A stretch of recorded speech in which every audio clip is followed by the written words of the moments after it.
¿Qué me tuvo que suceder a mí?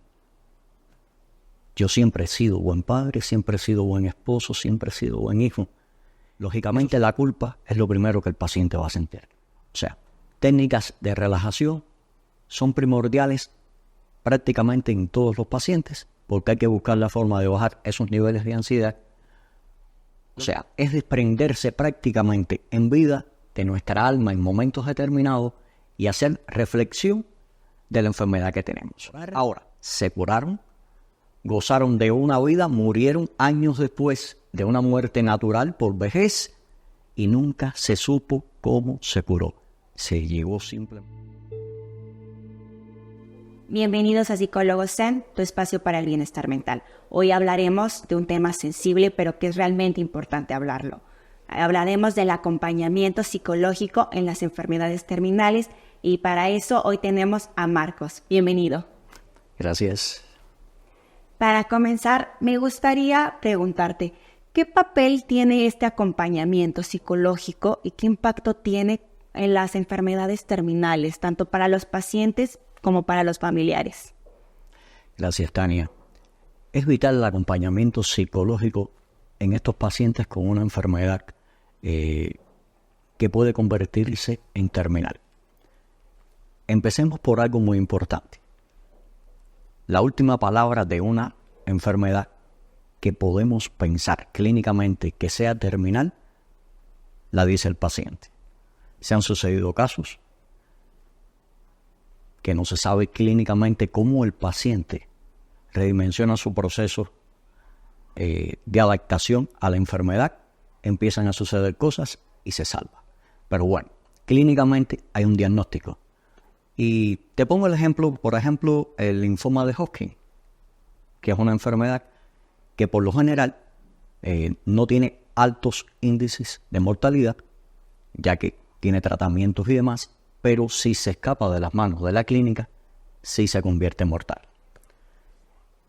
El acompañamiento psicológico es vital, ya que lo primero que tiene que suceder es que este miedo que sucede en los pacientes cuando ellos conocen su patología y la ética de los últimos tiempos propone que los pacientes deben conocer la enfermedad de la que se tiene, de la que tienen que adaptarse a vivir con ella, para que lógicamente puedan entonces cumplir con el tratamiento que los médicos pueden hacer. Este acompañamiento psicológico es vital.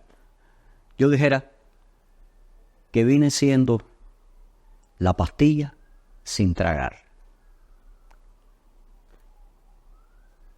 Es tan importante que este paciente concientice su proceso de enfermedad y más que miedo, empiece a convivir con ella. Es vital.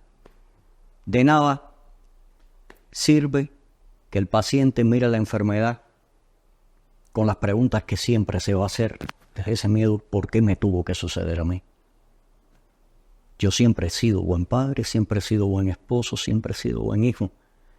Esos son los cuestionamientos muy humanos que todo paciente que adquiere una enfermedad negativa, una enfermedad de estas que te puede llevar a la muerte, se van a hacer. A partir de la concientización de la enfermedad, las cosas pueden empezar a cambiar. No dejamos de descartar que depende de la subjetividad de cada paciente. Hay pacientes más abiertos, hay pacientes que simplemente no entienden, nunca van a entender, y sucede como una vieja frase que muchas veces le he usado, y es que nos revolcamos en el lodo de nuestros pensamientos. Y eso es fatal para la psiquis de un ser humano. Precisamente esta frase es de una mexicana. Y nos referimos a María, una escritora muy importante que tuvimos por acá, María Sabina, que murió en el año 1985. Nunca te revuelques en el lodo de tus pensamientos. ¿Qué sucede con este acompañamiento? Que ahí se mezclan la concientización. Ahí se mezcla la aceptación. El paciente tiene que aceptar que está enfermo. No lo puede cambiar. Ahí se mezcla ese duelo que se empieza a vivir por los familiares y que no va a terminar si lamentablemente el paciente fallece hasta que fallece. Ahí se mezclan las emociones, el manejo de las emociones. Lógicamente la culpa es lo primero que el paciente va a sentir. Ok. Se siente culpable. O sea, es un proceso vital del cual no se puede violar. Perfecto. Bien, Marcos, como le mencionas, yo quisiera saber cómo los seres queridos pueden superar este sentimiento de culpa o de impotencia al momento de terminar pues con su ser querido pues por esta enfermedad terminal. Es muy difícil para un familiar ver morir a un ser querido. Eso también depende de la edad de esta persona que estuvo enferma y que falleció a causa de una enfermedad de cáncer. Y poníamos el ejemplo ahorita, por ejemplo, el linfoma de Hodgkin y demás. Si supongamos que era una persona ya con cierta edad, hasta cierto punto nosotros los seres humanos tenemos el consuelo de que vivió, una persona que desarrolló su vida, una persona que tuvo un desenvolvimiento social, familiar, muy importante, pero que lamentablemente le tocó. Pero si ya, como suele suceder mucho en este tipo de enfermedad, poniendo este ejemplo, hay muchos tipos de cáncer, muchas enfermedades terminales. Pero poniendo el ejemplo, es una persona joven, una persona adolescente, joven, no pasa los 30 años, el sufrimiento es mayor. Me gusta, como terapeuta, utilizar la concientización del ciclo de la vida. Nosotros somos un producto genético. Nosotros cuando escogemos a nuestras parejas para echar a andar un estilo de vida, casarnos, no le pedimos a nadie nuestro carnet de salud. Dame tu carnet de salud para ver qué tú tienes genéticamente. Puede ser que yo traiga genéticamente enfermedades cardiovasculares y puede ser que mi cónyuge, mi esposa, traiga enfermedades renales. Es precisamente ahí donde empieza a componerse la genética del nuevo ser que vamos a traer al mundo y que tantos amamos porque son nuestros hijos. Y entonces tú no puedes marcar el tiempo en que una persona va a vivir. Y precisamente ahí es donde me gusta apoyarme en estos familiares. Es una estrategia donde ellos van a entender que no es culpa de nadie. No es culpa del medio ambiente, no es culpa del alimento, de la cultura culinaria que tuvo, no es culpa de que quizás en la casa había algo de disfuncionalidad y se discutía más que hablar, o no es culpa, es simplemente la vida. Es un ciclo vital. Yo la comparo como un carrusel. ¿Cuántos caballitos puede tener ese carrusel? Hay personas que tienen la dicha de montarse en 90 caballitos, pero hay personas que lamentablemente se montan en 25. O sea, hay muchas estrategias. Esta es una muy efectiva porque los libera de cualquier culpa que ellos como familiares puedan sentir por la muerte de este familiar querido. ¿Qué técnicas son las que utilizan los psicólogos para poder ayudar a estas personas que tienen esta enfermedad ya terminal? Sí, Tania. Técnicas hay disímiles, muchas técnicas. Pero es bueno saber que para la intervención en un paciente es necesario primero conocer su subjetividad. Hasta dónde él va a dejar introducir determinada técnica. Lo primero que sucede cuando una persona se entera de la enfermedad que tiene es sacar la cuenta lógica de qué tiempo me queda de vida. El miedo aflora y lógicamente la ansiedad aumenta mucho los niveles. O sea, técnicas de relajación son primordiales prácticamente en todos los pacientes porque hay que buscar la forma de bajar esos niveles de ansiedad, lógicamente para que no generen incluso otras enfermedades, como pueden ser, por ejemplo, enfermedades gastrointestinales, que son muy típicas en este segundo cerebro, como se conoce en el mundo como el intestino. Hay un viejo proverbio dentro de la psicología que cuando nuestro estómago se enferma, se desespera nuestro cerebro. Y cuando se desespera nuestro cerebro, nuestro estómago se enferma. Para ponerte un ejemplo. Ahora, vamos a suponer que sea un paciente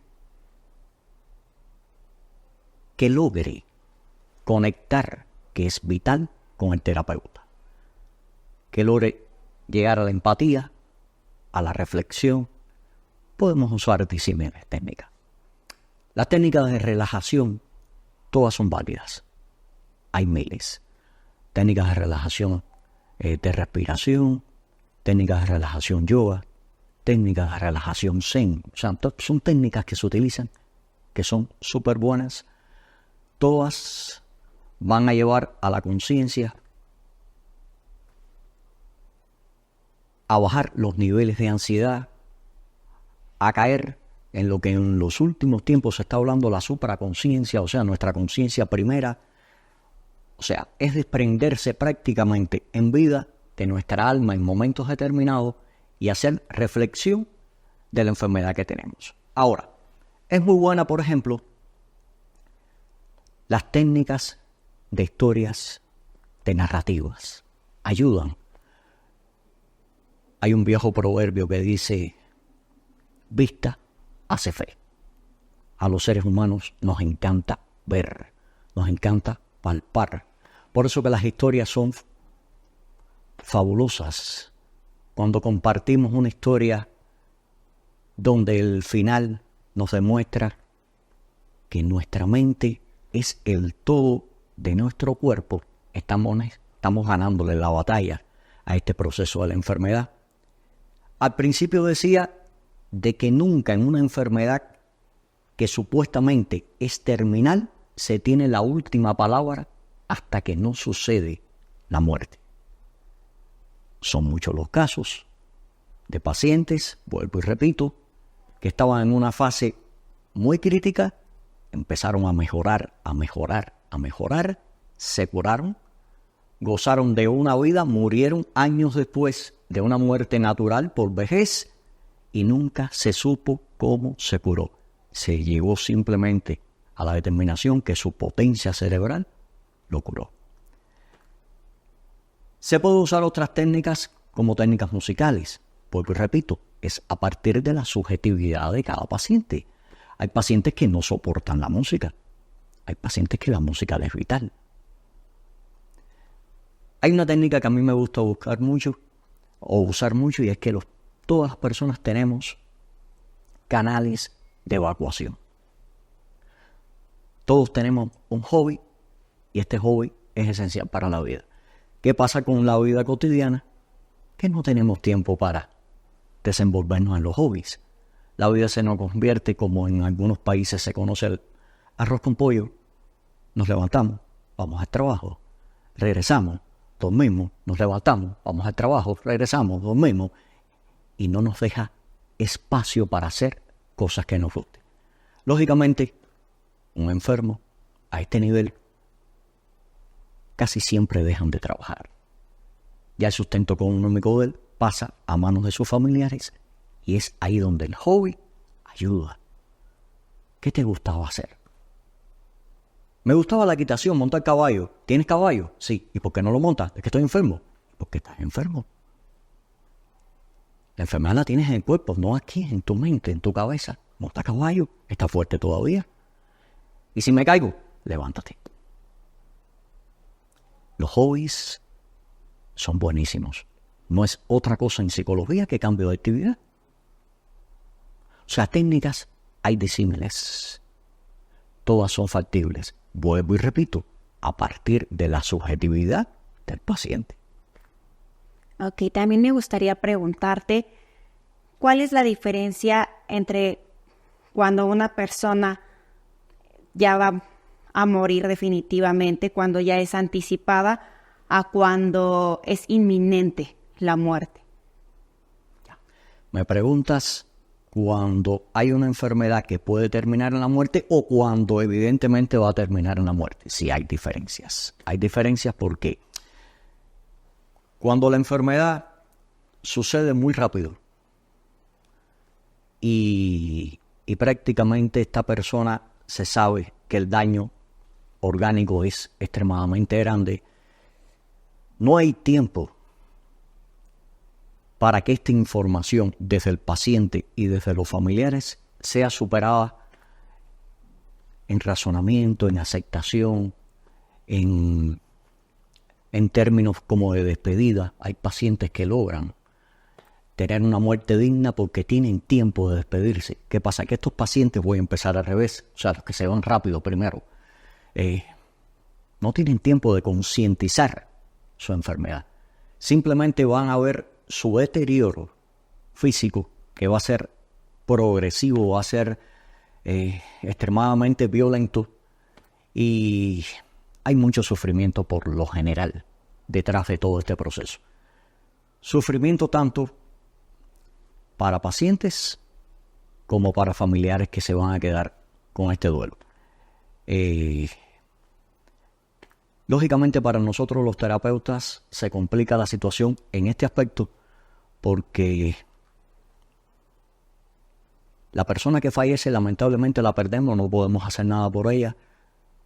Muy rápido, las intervenciones de nosotros prácticamente son muy escasas, pero después sí queda un largo proceso con estos familiares. Si por cosas de la vida fue una persona que dejó hijos pequeños, si el terapeuta no está especializado en la terapia infantil, tenemos que remitir a estos pequeños a psicólogos infantiles porque los traumas son inmensos de grandes.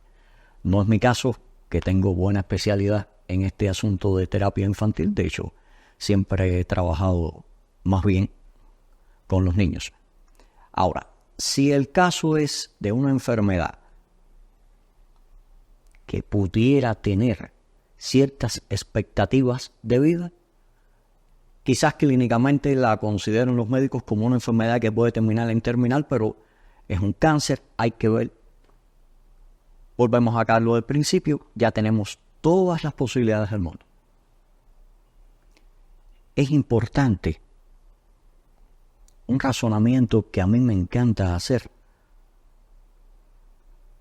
a partir de algo que dijo Einstein.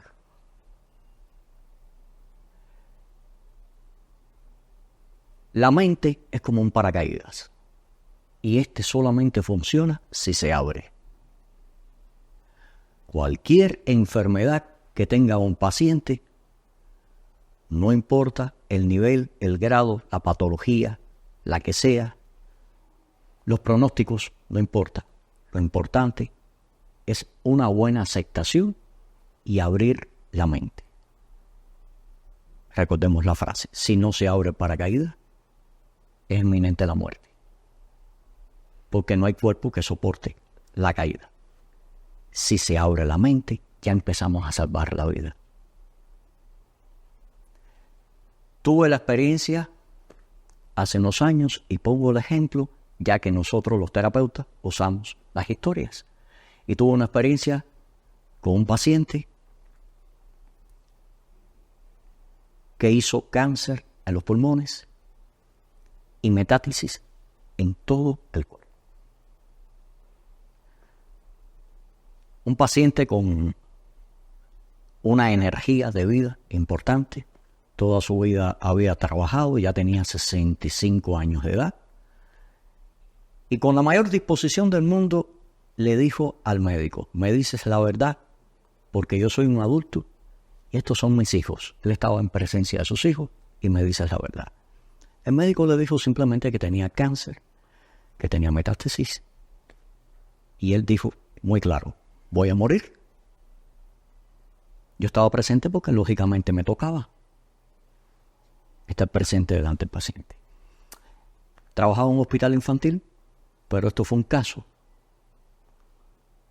de un familiar médico del hospital ese infantil, y yo simplemente me introduje porque este médico me mandó a buscar. Ven para que veas este caso, que tengo a un tío, y lo que sucedió fue increíble. Desde el primer momento, aquel hombre con la mayor aceptación del mundo concientizó su enfermedad. A él le gustaba vivir en el campo, pero por un problema de trabajo siempre vivió en la ciudad. Pues nada, como ya él prácticamente estaba en edad de retiro, se retiró, se fue a vivir con una de sus hijas que vivía en el campo. Y la familia empezó a notar que en vez de empeorar, porque los pronósticos eran muy agresivos, cuando un paciente tiene metástasis, ya las cosas empiezan a fallar porque empieza el fallo multiorgánico y es inevitable la muerte. Este paciente empezó a mejorar desde su estado de ánimo, desde su alegría, desde su color de piel, que es típico este cambio de coloración, desde el apetito, totalmente. La hija preocupada, que el deterioro no se veía, que lo que se veía era simplemente una mejoría, vuelve de nuevo al hospital donde yo trabajaba y vuelve a ver al médico que le hizo los exámenes preliminares. Como resultado, todo había desaparecido. Dentro de la ciencia no tiene explicación.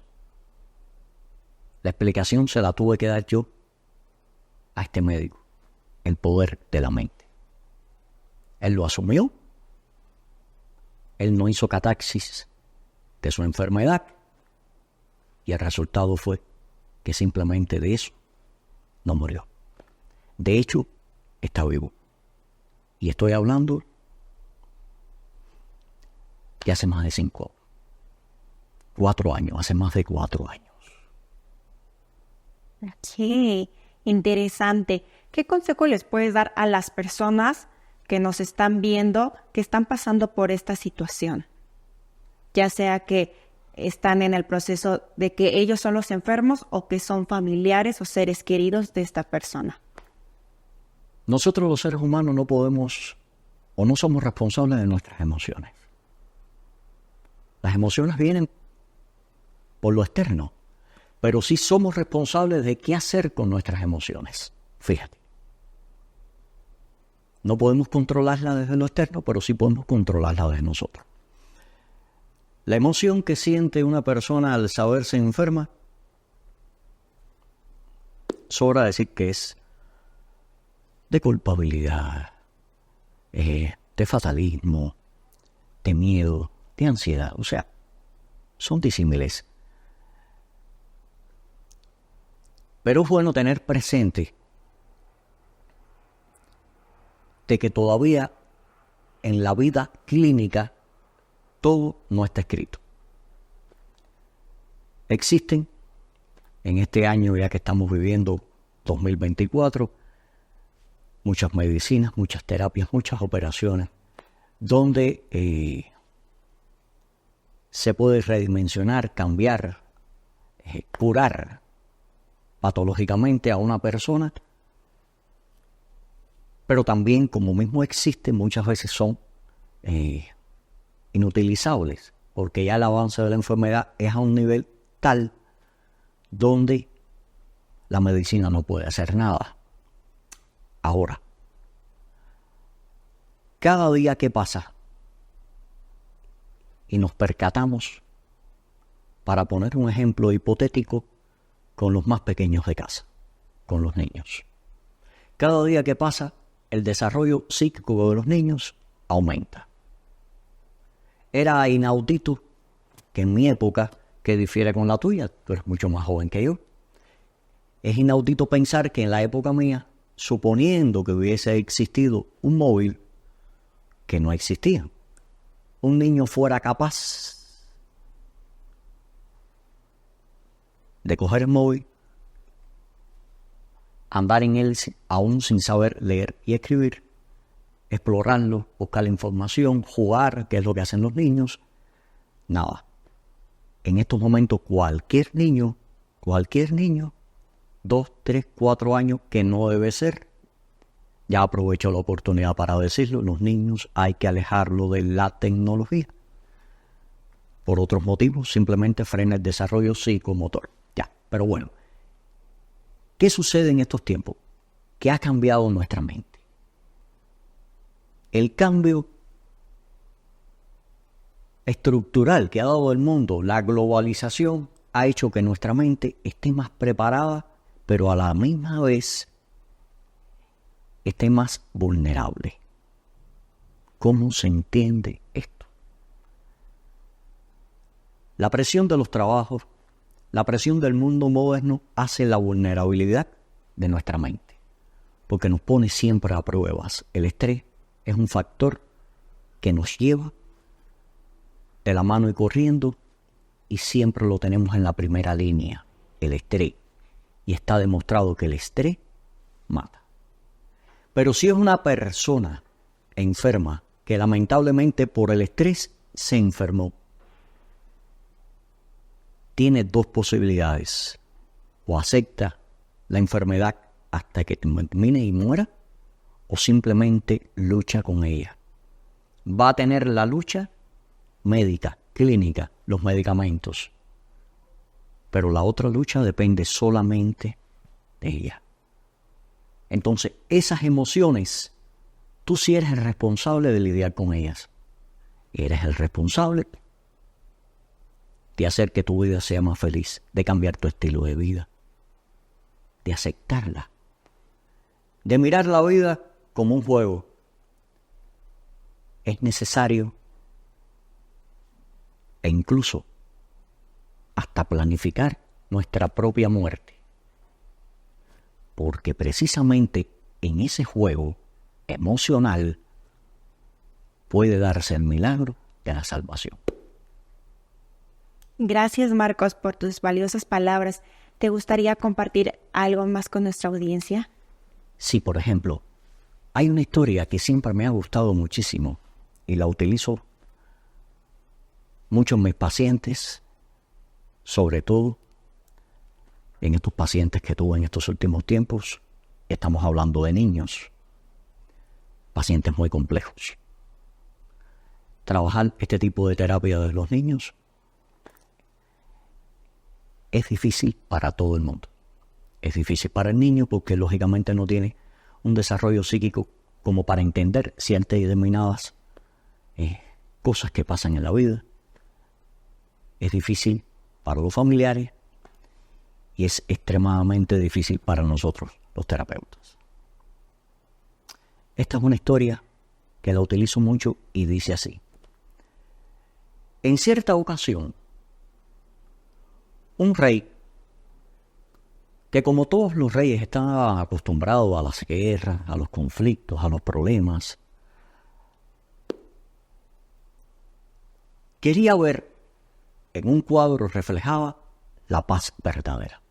Y lógicamente convocó a todos los pintores que tenía en su comarca, en su reinado, para que alguno de ellos hiciera un cuadro y reflejara esta paz verdadera. Tarea difícil. Tarea difícil porque caemos en la subjetividad. Lo que para mí puede ser paz, para ti puede ser un conflicto. Pero bueno, todos los pintores se pusieron en disposición y lógicamente lo que más les gustaba eran los atributos económicos que el rey iba a pagar cuando escogiera el cuadro de la paz verdadera. Fueron muchas las obras que se presentaron y el rey escogió a 2. Llevó estas 2 obras a los salones de su gran reinado y estuvo observándola durante mucho tiempo. En una se reflejaba un lago, unas montañas que las cúspides estaban nevadas, los pajaritos las aves de estas que conviven en el lago. Y sí, hasta cierto punto, este cuadro reflejaba una paz. En la otra se veía un pequeño lago y una cascada que venía desde unas montañas. En la cascada había un hoyo, una gruta. De esa gruta salía un pequeño arbusto. Y en ese pequeño arbusto había un nido. En ese nido, un pajarito. ¿Cuáles piensan ustedes que haya sido el cuadro que el rey escogió? Claro, el segundo. El de la cascada, el de la gruta, el arbusto y el pajarito. Ese. ¿Por qué? Podemos vivir en el mayor conflicto del mundo. La paz está en nosotros, como está la felicidad. Puedes ahora mismo empezar a buscar la felicidad y la paz en todos los alrededores. Nunca la vas a encontrar. Cuando la encuentres en ti, no importa dónde estés, bajo qué circunstancia, simplemente la paz vive en nuestra alma. Hay una canción que hice hace muchos años. Nosotros, los seres humanos, etiquetamos la vida. Le damos matices, le damos colores, le damos formas. Y la vida simplemente es un complemento de positividad y negatividad, de cosas buenas, de cosas malas, de altas, de bajas. Es la vida. No hay forma de tener una vida plena, pero tampoco hay forma de tener una vida trágica. Nadie vive en ninguna de las dos partes a plenitud. Aún aquellos que vivan la vida con muchos conflictos siempre tienen momentos de paz. Y aquellos que viven la vida con mucha paz en momentos tienen conflictos, o sea, la vida. Esta canción la titulé El color de la vida. Dice así. Y lo único que les voy a pedir es que después, cuando yo termine, como dice un colega cubano, saque usted sus propias conclusiones. ¿De qué parte se torna la vida? Si del lado negro o blanco tal vez. ¿De qué parte te pone el destino? Si para ser pobre o para ser rey.